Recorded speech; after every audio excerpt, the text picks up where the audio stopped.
বেশ কিছুদিন ধরেই আমি কিন্তু বাড়ির বানানো শ্যাম্পু ইউজ করছি আমার চুলে।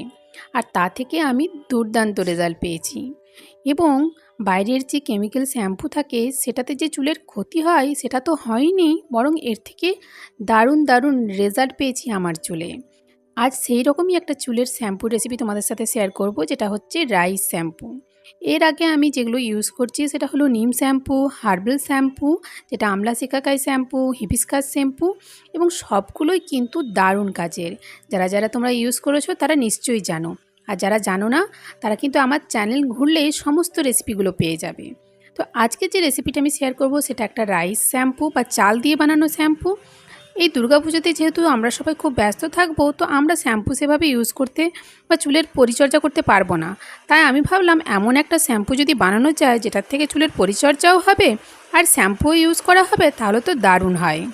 সো বন্ধুরা, তোমরা দেখছো ডায়েটিশিয়ান শুক্লার হেলদি লাইফস্টাইল, যেখানে আমি শেয়ার করি আমার হেলদি লাইফস্টাইলে বিভিন্ন ব্লগ, ডায়েটেটিক টিপস এবং skin care tips, hair care tips. তো চলো শ্যাম্পুটা বানিয়ে নিই। বানানোর জন্য আমি এখানে নিয়ে নিচ্ছি রাইস। এটা রেশনের চাল বলতে পারো, যেটা একটু মোটা ধরনের। তো আমি চালটা নিয়ে নেব 3 টেবিল স্পুনসের মতো। মানে ধরো 1 টেবিল স্পুনস 15 গ্রাম, তাহলে 3 টেবিল স্পুনস মানে 45 থেকে 50 গ্রামস। এরপর আমি এর মধ্যে দিয়ে দেবো ফ্ল্যাক্সিড। এটাও আমি নিয়ে নিয়েছি তোমার 2 টেবিল স্পুনসের মতো। আর মেথি সিড নেবো আমি এখানে, দেখে নাও, 1 টেবিল স্পুনসের চেয়ে একটু কম। তারপর এটাকে ভালো করে মিক্স করে নেব, এবং মিক্স করে এটাকে ভালো করে ধুয়ে নিতে হবে। ধুয়ে নেওয়ার পর এটার যে প্রথম জলটা সেটা কিন্তু আমি ফেলে দেবো, কারণ এর মধ্যে অনেক নোংরা থাকে, তো সেই জন্য এটা ভালো করে আমাদেরকে ধুয়ে নিতে হবে। আর তারপর এর মধ্যে দিয়ে দেবো ফিল্টার্ড ওয়াটার বা আরও ওয়াটার, এবং ওভারনাইটের জন্য সোক করে নেব। সবসময় চেষ্টা করবে ফিল্টার্ড ওয়াটার দিয়েই তোমার শ্যাম্পু বানানোর, কারণ অনেক জায়গার ওয়াটার খুব হার্ড হয়, সেক্ষেত্রে আমরা যে শ্যাম্পুটা বানাবো সেটা কিন্তু খুব চুলের জন্য ড্রাই হয়ে যেতে পারে। তো সোক করার পর দেখতেই পাচ্ছ সমস্ত জিনিসগুলো ফুলে গিয়েছে। এরপর এটাকে আমাদেরকে ফুটিয়ে নিতে হবে, যে কোনো একটা বড় পাত্রে নিতে হবে, কারণ এটা ফোটানোর সময় প্রচুর ফেনা হবে, তাহলে পাত্রটা যেন একটু বড় হয়। তো যে পরিমাণ জল ছিল আমি আবার সেই পরিমাণেই জল দেব। মানে আমি এখানে প্রায় 500 ml এর মতো আবার জল দিলাম, কারণ এটা ফুটিয়ে ফুটিয়ে জলটাকে কমিয়ে নিতে হবে।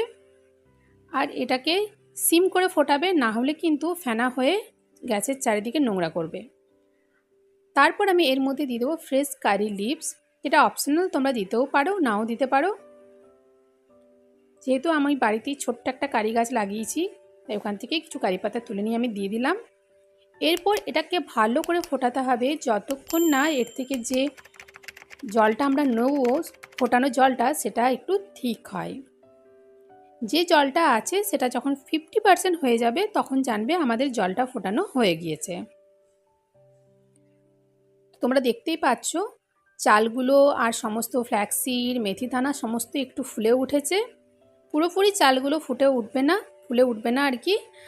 সেই রকম অবস্থায় এটাকে গরম গরমই স্ট্রেন করতে হবে, নাহলে কিন্তু এটা স্ট্রেন করতে পারবে না। মানে বলতে পারো চালগুলো যেন ভাত না হয়ে যায়, সেই রকমভাবে ফোটাতে হবে। তো এই জলটা আমি নিয়ে নিলাম। এই যে বাকি অংশটা, এটা কিন্তু আমি ফেলবো না, এর থেকে আমি আবার জল দিয়ে এটাকে, সেই জলটা আমি ব্যবহার করব। তবে সেটা করার আগে করতে হবে একটা কাজ, যেটা হলো এটাকে ভালো করে জল দিয়ে একটু ব্লেন্ড করে নিতে হবে। তাহলে এর পুরো এক্সট্রাক্টটা কিন্তু আমরা পেয়ে যাব, আর শ্যাম্পুটাও আমাদের দুর্দান্ত হবে। তো তোমরা হ্যান্ড ব্লেন্ডার অথবা মিক্সার গ্রাইন্ডারও ইউজ করতে পারো। এটাকে ভালো করে ব্লেন্ড করে নিতে হবে। এইভাবে পুরোপুরি পেস্ট করব না, নাহলে কিন্তু আমরা যে জলটা চাইছি সেটা স্ট্রেন করতে পারবো না। আর এটা ঘন হয়ে যাবে, তখন এর মধ্যে একটুখানি জল দিয়ে দেবো। জল দেওয়ার পর এটাকে আবার ফোটাতে হবে। যতটা ছিল আমি আবার ততটাই জল দিলাম, আর জলটাকে ফুটিয়ে ঘন করে নিতে হবে। এরপর যে জলটা বেরোবে সেটা খুবই থিক হবে, আর এর থেকেই শ্যাম্পুটা আমাদের মার্কেটের শ্যাম্পুর মতো খুবই ঘন হবে। জাস্ট তোমাকে 10 থেকে 12 মিনিটের মতো ফোটাতে হতে পারে। আর এর মাঝখানে কিন্তু তোমাকে ভালো করে নাড়তে হবে, না হলে তলায় কিন্তু লেগে যেতে পারে। তারপর আবারও ভালোভাবে স্ট্রেন করে নেব, আর সেটাও কিন্তু গরম গরমই।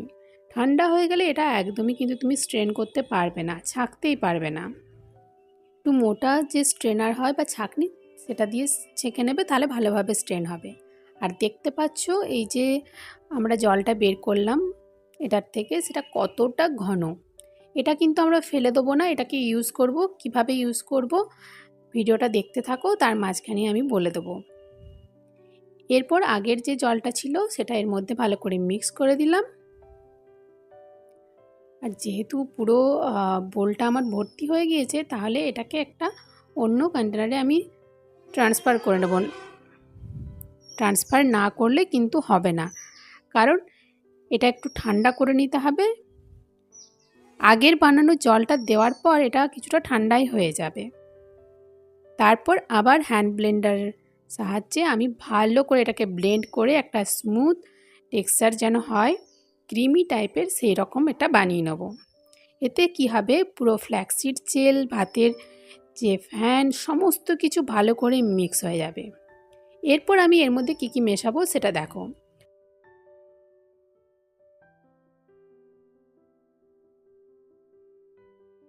প্রথমেই আমি যেটা মেশালাম সেটা হচ্ছে মার্কেটের অ্যালোভেরা জেল।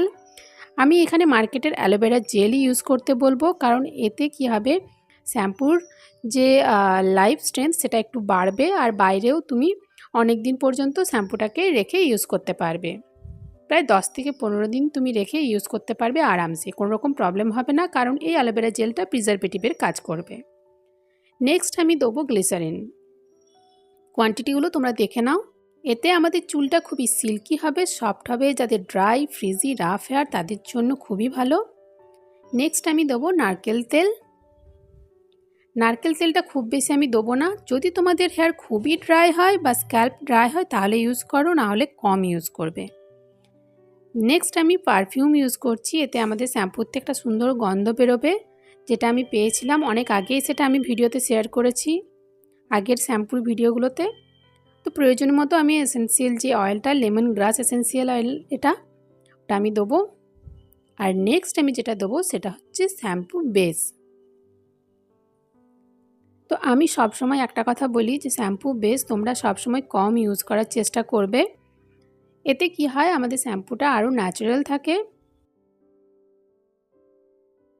যদি তুমি অয়েলি হেয়ার শ্যাম্পু করতে চাও সবসময়, তাহলে শ্যাম্পুর বেসের পরিমাণটা বাড়াতে পারো।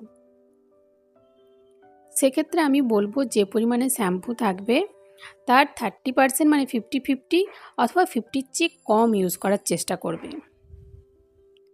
দেন সবগুলোকে ভালো করে ব্লেন্ডারের সাহায্যে মিক্স করে নিতে হবে।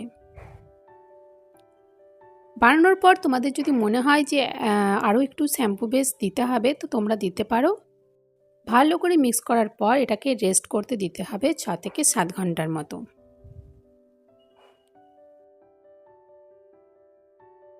6 থেকে 7 ঘন্টা পর দেখো আমাদের শ্যাম্পু কিন্তু রেডি হয়ে গেছে। কতটা ক্রিমি আর কতটা থিক তোমরা দেখতেই পাচ্ছ, পুরো মার্কেটের শ্যাম্পুর মতো।